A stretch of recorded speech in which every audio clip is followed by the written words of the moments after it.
Salutationalisation, cette vidéo est un réupload d'un épisode que vous avez probablement pas vu uploadé le 7 septembre 2023 qui traite du sujet du masque du fantasme dans le film éponyme. Pourquoi ce réupload? Premièrement, c'est parce qu'il n'avait pas fait beaucoup de vues, parce qu'il avait perdu sa monétisation, ce qui fait qu'une vidéo qui ne génère pas de revenus, c'est une vidéo qui n'intéresse pas les serveurs de YouTube. Donc forcément, la vidéo a été moins poussée et comme j'ai gagné beaucoup d'abonnés depuis, je voulais vous partager ce contenu. Contenu qui est beaucoup plus court et beaucoup moins travaillé que ce que je fais aujourd'hui, mais je pense que c'est quand même intéressant d'avoir une petite rétrospective sur ce que je faisais avant. Ça et aussi, j'ai l'impression que je me suis fait shadowban parce que les vidéos récentes ont presque toutes floppé. Voici les vidéos que j'ai sorties récemment. Si vous ne les avez pas vues, je vous encourage à le faire. Et on se retrouve la semaine prochaine pour une vidéo plus classique et je vous donne un petit indice sur le sujet.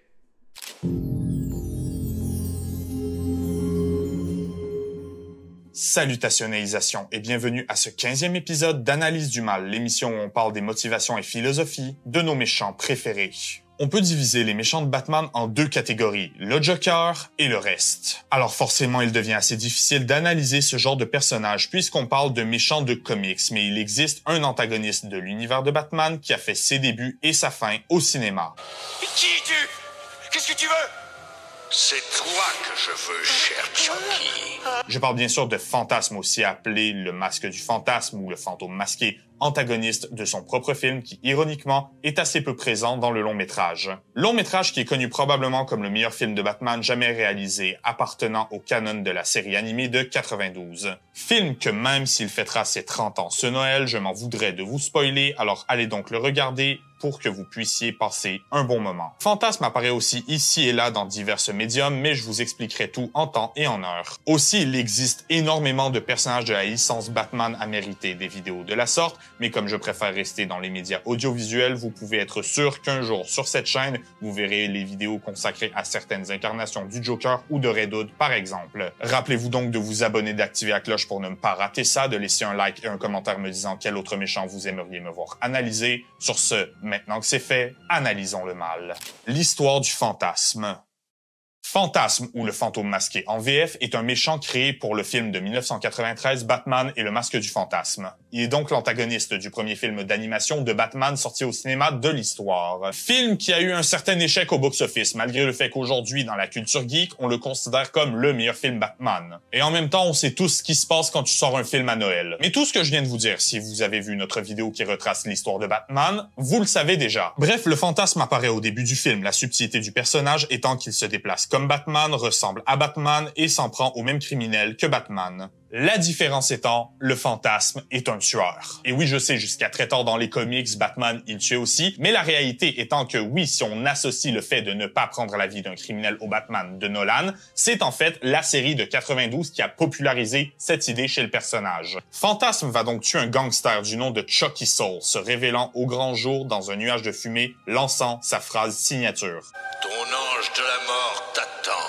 Il sera pris par erreur pour Batman et malheureusement le fantasme tuera Saul. Batman étant sur les lieux du crime, Gotham le prendra pour le coupable et les gangsters de la ville vont rentrer dans une paranoïa. Ce qui va devenir un thème assez récurrent du film. Si à la base les gangsters et le crime organisé, ils ont peur de Batman parce qu'il les neutralise et les envoie en prison, imaginez comment ils se sentent quand Batman commence à tuer. Vous pourriez toujours demander la protection policière. Vous vous trouvez peut-être comique. Il s'agit de Batman, dois-je vous le rappeler. C'est un monstre et il va me faire la peau. S'il n'a rien de drôle, Batman est en train de tous nous descendre et vous êtes le seul à pouvoir l'anéantir. Tenez, une avance de 5 millions et pour l'achever, votre prix sera bien. Il paraîtrait que c'est Batman qui l'a refroidi. C'est vrai, oui. Le fantasme va donc ensuite prendre un autre méchant du nom de Buzz Bronski, le faisant tomber dans une fosse dans un cimetière et l'écrasant symboliquement avec la statue d'un ange. Entre-temps, le film introduira Andrea Beaumont, fille d'un businessman relié à la pègre de Gotham City, qui avait des contrats avec tous les gangsters visés par le tueur. Très bientôt. Je suis vraiment impatiente de te revoir. Elle a aussi été la partenaire de Bruce et la seule femme qu'il dit avoir réellement aimée et presque mariée. J'imagine que dans cet univers, Catwoman, on l'emmerde. Cependant, elle va quitter Batman, rompant leur fiançailles pour s'enfuir de la pègre qui autrement l'aurait tuée. Avez-vous donc jamais pensé au mariage? Pas une seule fois? Oh ma chère, c'est une erreur. Il ne faut pas prononcer ce mot fatidique devant Bruce. Ça le rend nerveux.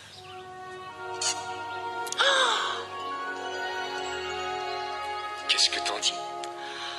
Oh, J'ai besoin de temps. Je suis trop jeune. Oublie-moi. Je pars avec papa. Batman va donc finir par déduire que les gangsters visés sont ceux qui en avaient après le père d'Andrea et il se dira que le fantôme masqué doit être Monsieur Beaumont. C'est seulement dans un flashback qu'on découvrira que les gangsters ont bel et bien retrouvé Carl Beaumont et l'ont tué. Je trouverai l'argent. Convainc-moi. Demain à la même heure, je te jure sur la tombe de ma mère qu'aussitôt que les banques européennes ouvriront, je te télégraphierai la somme au complet. Cette nuit-là, on est parti en catastrophe. On s'est caché partout en Europe pour s'établir finalement sur la côte méditerranéenne. Papa négocia le retrait de son argent qui avait fructifié en une réelle fortune. Mais il vous a remboursé. Papa ? Et pendant son combat contre le Joker, le fantôme masqué enlèvera sa cagoule, révélant qu'elle est en fait Andrea revenue à Gotham pour prendre sa revanche. Le Joker, évidemment, il va simplement faire exploser leur champ de bataille et on ne sait pas trop comment, mais le fantasme parviendra à survivre et s'échapper, finissant son histoire sur une fin ouverte. En 96, elle reviendra dans le comics pour faire une petite apparition dans Batman et Robin Adventures, où le fantôme et la chauve-souris vont se mesurer à Arthur Reeves, une victime du Joker prête à prendre sa revanche sur Beaumont et sur Batman. Monsieur Reeves, mademoiselle Beaumont sur la une. Beaumont? Pas la jeune poule, dis-moi. Ouh, quelque chotier. Pourquoi le Joker est-il venu vous rencontrer? Ça a un rapport avec les meurtres des bandits, non? Il vous croit mouillé dans l'affaire. Pourquoi? Et après ça devient honnêtement assez anecdotique. Andrea fera une apparition dans Batman Adventures, des comics qui continuent l'univers de la série animée, là où Batman va traiter Andrea de tueur, ce qui va la faire se retourner contre Bruce. Et ensuite, un petit caméo dans la finale de Justice League Unlimited, où ce sera révélé que le fantasme, après les événements de son film, est devenu un assassin à engager, pour éventuellement revenir faire un autre caméo dans la série Batman Beyond. Ce qui nous amène à aujourd'hui, en date, sa dernière apparition date de 2020 dans les comics Batman Catwoman. Vous l'aurez donc compris, Beaumont, c'est un personnage qui a quand même bien évolué, mais surtout dans les médiums reliés à la série de 92. Un personnage qui, selon moi, est sous-exploité, mais sur qui il y a énormément de choses à dire. L'Ange de la Mort. Andrea revient à Gotham pour venger la mort de son père et elle se présente comme l'Ange de la Mort. Jackie Sol, ton ange de la mort t'attend. Buzz Bronski, ton ange de la mort t'attend. Joker, ton ange de la mort t'attend. Ses apparitions sont presque surnaturelles, tout comme ses disparitions d'ailleurs. Elle utilise une technologie de malade qui, sans explication, lui permet de se rendre intangible, ou à la limite, c'est ce qu'on pourrait croire. Et il semble impossible pour ses victimes de lui échapper. Plus qu'un simple assassin en quête de revanche, Andrea est devenue une sorte de personnification du concept de mort. En pop culture, on représente souvent la mort comme une figure encapuchonnée tenant une faux ou ce genre d'objet tranchant comme Andrea. Et si on parle de folklore, sa catchphrase parle bien de l'ange de la mort. Dans l'islam, l'ange de la mort, c'est Azraël, ange responsable pour le transport de l'âme des mortels vers l'au-delà. Archange qui, si vous êtes attentif, est lui aussi dépeint comme portant une faux et une grande capuche noire, probablement la figure qui a inspiré la grande faucheuse mentionnée plus haut. Et cet archange, il est aussi, comme Andrea, un chasseur qui force les infidèles à être punis pour leurs péchés. Jackie, t'as toujours été un perdant. Tu as toujours été un perdant, Buzz Bronski. Est-ce que c'est une coïncidence? Il est plus probable que oui. Mais le fait étant que si l'archange de la mort n'a pas directement influencé l'image du masque du fantasme, l'influence de la faucheuse dans le personnage se fait sentir. Et on a déjà établi que la faucheuse a probablement été inspirée par Azraël. Regardez le fantasme se déplacer, la mise en scène, la lumière, les dialogues, les mouvements généraux de la scène sont faits pour évoquer la mort. On a donc un personnage qui, inconsciemment, est probablement inspiré de l'archange de la mort, ce qui est quand même badass. Et cette iconographie, elle la suit aussi, regardez la mort de Buzz. Le fantôme suit le gangster tout doucement, comme une espèce de figure angélique démoniaque, le faisant tomber dans une fosse où, au-dessus de laquelle, un ange plombe et l'écrasant à mort sous le poids de ce qu'elle considère être la justice. Une sorte de représentation physique de la cruauté de cette mort. Mais le fait étant que, chez ce personnage, ce qui est le plus intéressant à mon sens, c'est sa relation par rapport à Batman. Le bonheur interdit. Nous disions donc, au début de sa carrière en tant que justicier, Bruce Wayne va tomber amoureux d'Andrea Beaumont. J'ai suivi quelques cours d'autodéfense, voyez-vous. Et il rit. rigole.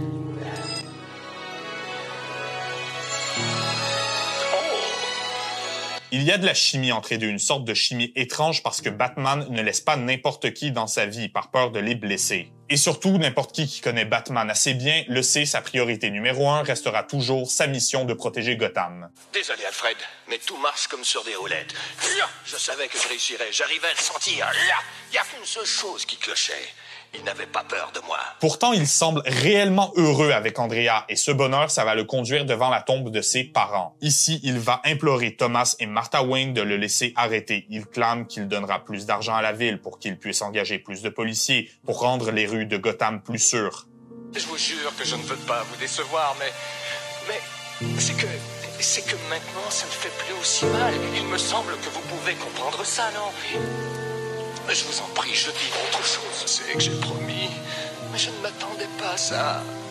J'ignorais que l'amour existait. Je vous en prie, donnez-moi votre accord. Une scène pleine de sens qui démontre que tant que Batman devra exister, Bruce Wayne ne pourra pas être heureux. Mais aussi que tant que Gotham aura besoin de Batman, il devra continuer d'exister. C'est une sorte de notion plus ou moins saine que Bruce a rattachée à la mort de ses parents. Des personnages comme Alfred lui diront qu'il a le droit d'être heureux. Je ne peux pas mettre ma vie en jeu tant qu'il y a quelqu'un quelque part qui m'attend. Mademoiselle Beaumont sera heureuse de savoir ce que vous ressentez, Maître Bruce. Elle vous attend au téléphone, ligne 1. Batman a fini par se convaincre que de devenir un justicier, c'est la volonté de ses parents, de rendre la ville plus sûre en arpentant les toits et en punissant les criminels. Mais Andrea, elle a fait goûter le bonheur à Bruce. Elle lui a montré que la vengeance n'est pas forcément la solution qui lui enlèvera la peine de perdre ses parents. Bruce, avec Beaumont, il est heureux, il retrouve espoir en la vie. J'avais souvent l'impression que dans le fond, je te dérangeais un peu, que tu ne savais pas quoi faire de moi parce que je ne faisais pas partie de ton projet. Au contraire, j'ai modifié ce projet. C'est quand elle le quittera que Batman naîtra une fois pour toutes et c'est à son retour en tant que fantasme qu'on se rendra compte de la nuance entre les deux. Image miroir. Vous le savez comme moi, le arc némésis de Batman restera toujours le Joker. Je crois que le cloné avec le grand méchant loup et Satan, la trinité des plus grands méchants de l'histoire de la fiction. Mais s'il y avait un contestant à ce trône, ce serait le Fantasme. Pourquoi? Parce que son opposition à Batman est tout aussi intéressante que celle du Joker. Les deux ont perdu leurs parents face au crime. Bruce par inadvertance, Andrea à cause d'une suite d'événements ayant mal tourné. Et j'en ai déjà parlé dans une autre vidéo, mais l'image d'être une mauvaise personne chez Batman, c'est une image qu'il se donne lui-même, image qui est erronée. Vient ensuite le Fantasme. Tout au long du film, on le prend pour Batman. Pourquoi? Parce que leurs méthodes se ressemblent, leur attirail se ressemble, même leur mobile se ressemble. La seule différence étant que le Fantasme tue là où Batman appréhende les criminels. Subtilité étant ici que le Fantasme est probablement plus que n'importe quel méchant de la Rogue Gallery de Bruce, ce que Batman pourrait devenir s'il franchissait cette ligne. Les deux sont alimentés par la vengeance contre la pègre de Gotham. Leur seule différence réside dans comment ils exercent cette vengeance et pourquoi ils sentent le besoin de l'exercer ainsi. Bruce a perdu ses parents quand il avait 8 ans et que tout allait bien dans sa vie. Il n'a jamais vu la catastrophe venir,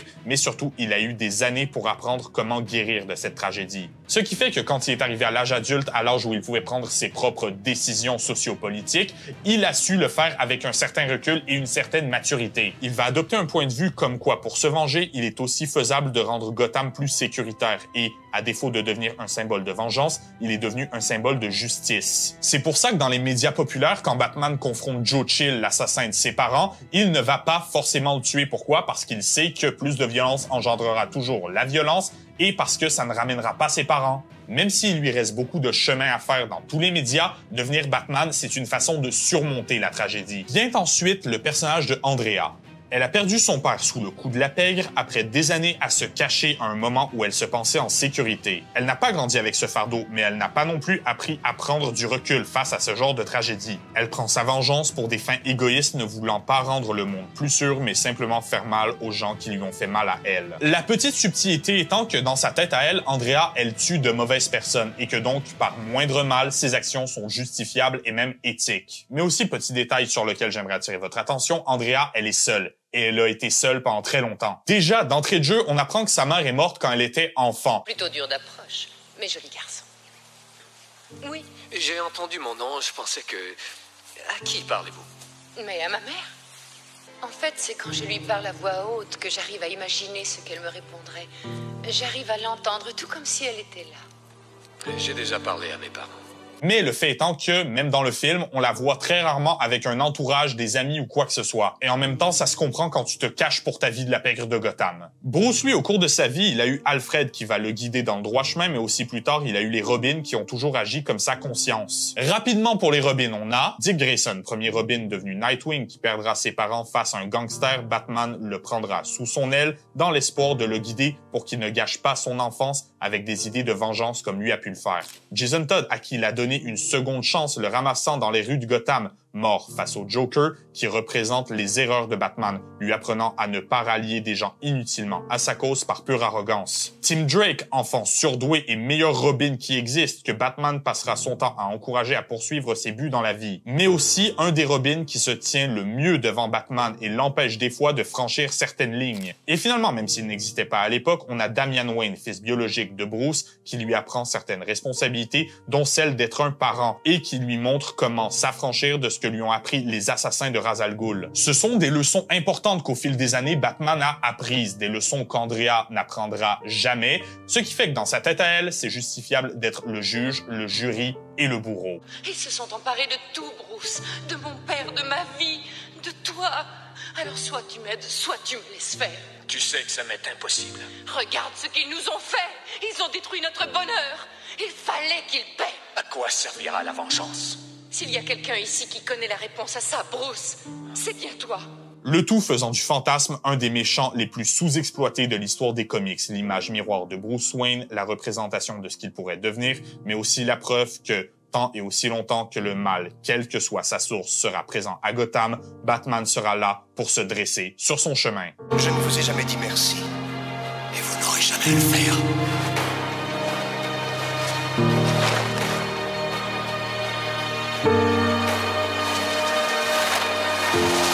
Sur ce, mes amis, je trouve que le fantasme est un excellent méchant, avec un alignement difficile à déterminer. Comme c'est plus un anti-héros qu'autre chose, je voudrais l'envoyer à chaotique neutre. Mais le fait étant que son but premier reste la vengeance, et la vengeance est, par définition, chaotique, mauvaise. Surtout dans le cas où elle est exercée avec aucun respect pour les gens autour, leur vie, leur sécurité, quoi que ce soit, Andrea a quand même envoyé un gangster valser dans sa voiture du haut d'un toit. Sur ce, mes amis, vous pouvez cliquer juste ici pour voir notre dernière vidéo, ou vous pouvez cliquer juste là pour plus d'analyse du mal. Soyez sûr de nous dire en commentaire de quel autre méchant on devrait parler et tant qu'à être là, pourquoi ne pas vous abonner et activer la cloche au passage. Sur ce, je vous laisse et je vous verrai la prochaine fois pour de plus amples explorations de notre omnivore.